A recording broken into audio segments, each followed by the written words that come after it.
केन्दुझर जिला भारतीय मजदूर संघ पक्षर सांबादिक सम्मिलनी। केन्दुझर जिलार खनिज क्षेत्र बड़बिल पौरांचल भारतीय मजदूर संघ पक्षर सांबादिक सम्मिलनी। विगत दिन में जिला ठिका मजदूर संघ पक्षर बलाणी अंचल कमलापति यादव कार्यकारी सभापति घोषणा को अवैध कहवा विरोध में कड़ा कार्यानुष्ठान ग्रहण करने को राज्य पदाधिकारी निकट में दाबी कर आसतु शुणा कौन कहते जिला पदाधिकारी। सर्वप्रथम समस्त को मोर नमस्कार। मो ना बीणापाणी बेहेरा, भारतीय मजदूर संघर जिला जॉइंट सेक्रेटरी अच्छी।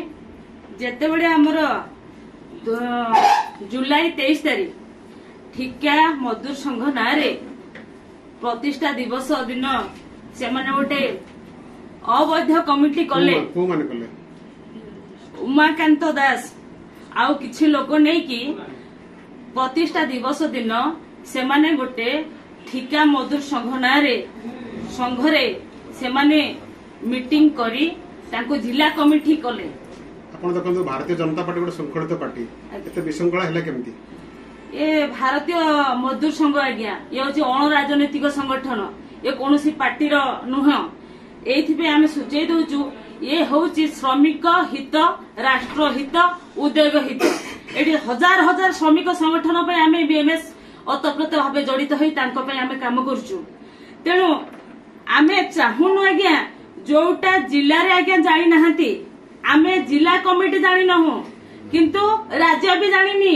सेमाने अवैध भाबरे सेमान जाई कि संस्कृति भवन रे 23 तारीख प्रतिष्ठा दिवस थिला। प्रतिष्ठा दिवस रे सेमाने कोन कले ना मीटिंग कले, तापर जिला घोषणा कले, जिला कमिटी कले। ठिका मजदूर संघर कमलापति यादव तांको प्रेसिडेंट रखा है, जोटा कि आमे जिला वाला जानिनु, राज्य जानि नहती। एडा हैला केमिति? एथि पे आमे आज प्रेस मीडिया रे जणे दवा पई चाहूचु ये जो काम से करूचंती एटा उचित नुह। आगामी दिन रे आज प्रेस मीडिया रे मु कहि देई कि जाउची, आगामी दिन रे जदि आउ किछि रैली करंती एई 6 तारीख दिन से माने कोन करचंती रैली भी करचंती। मुख्यमंत्री जिला कार्यालय रे कलेक्टर को दाबी पत्र देइचंती। काहे कि आज्ञा जोठी तांको ए पर्यंत स्वीकृति दिया जायनी, को अधिकार से माने करिवे, काहे कि लोक को ठकिवे। तेणु आज भारतीय मजदूर संघ ए निष्पत्ति नैची। जिला कमिटी आज आसी प्रेस मीट रे बयान दउची जे ए सब असत्य अटे। आगामी दिन रे जदि एमिति किछि आ कार्यक्रम करंती तांको नार आमे दृढ़ कार्यानुष्ठान ग्रहण करिवु। सर आज जो संवादक सम्मेलन कोन पे रखछथि? आज भारतीय मजदूर संघ द्वारा बड़बिल ठारे जो सांबादिक सम्मेलन रखा जाइछि, मुख्य उद्देश्य रही आमर किछि भारतीय मजदूर संघ केन्दुझर जिला श्रमिक हित, राष्ट्र हित, उद्योग हित दिगरे कार्य करबा बेले आमर किछि विशृंखलित गोष्ठी रही निज स्वार्थ को आखिरे तांको निज आगर रखी संगठन करबा बहाना रे केन्दुझर जिले रे गत 23/7/2024 तारिख रे एक भारतीय मजदूर संघर प्रतिष्ठा दिवस करबा बहाना रे केन्दुझर जिले रे थिबा ठिका श्रमिक मानकर संगठन करी असंवैधानिक भाव में से तांकर घोषणा करथिले, जोटा कि ओडिशा ठिका मजदूर महासंघ केन्दुझर जिला नाम रे नामकरण करथिले।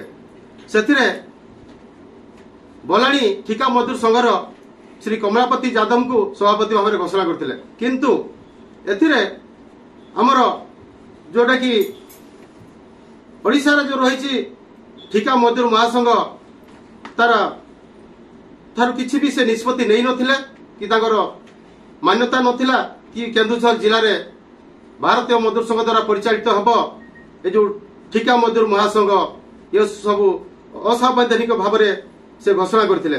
तेणु करी आमे आज सूचित देवा पई चाहूचु जे केन्दुझर जिले रे जो भारतीय मजदूर संघ द्वारा परिचालित हब बोली मिछरे जो बहाना करी जो घोषणा करछिंदी ओडिशा ठिका मजदूर महासंघ केन्दुझर जिला को अवैध भाव में जो घोषणा कले ताको आमे केन्दुझर जिला कमिटी आम तरफ कहूँ जे ताको मान्यता देई नहीं, राज्य देई नहीं कि केन्दुझर जिला देई नहीं। ताकू आमे एथिपई दृढ़ कार्यानुष्ठान करबा पई हमर भारतीय मजदूर संघ ओडिशा राज्य को दाबी जनाउछु एवं हमर आज घोषणा करूछु जे जदि भी आगामी दिन रे समाने ठिका मजदूर महासंघ नाम रे जदि भी आगामी दिन किसी कार्यक्रम करने जाऊँगी ताले दृढ़ विरोध करूँ जहाद्वारा सी केन्दुझर जिलार जिला कमिटी सहित से परिचालित नहीं कि अगोचर जेहेतु कार्य कर घर विरोध करने आज आम साम्बादिक सम्मेलन कर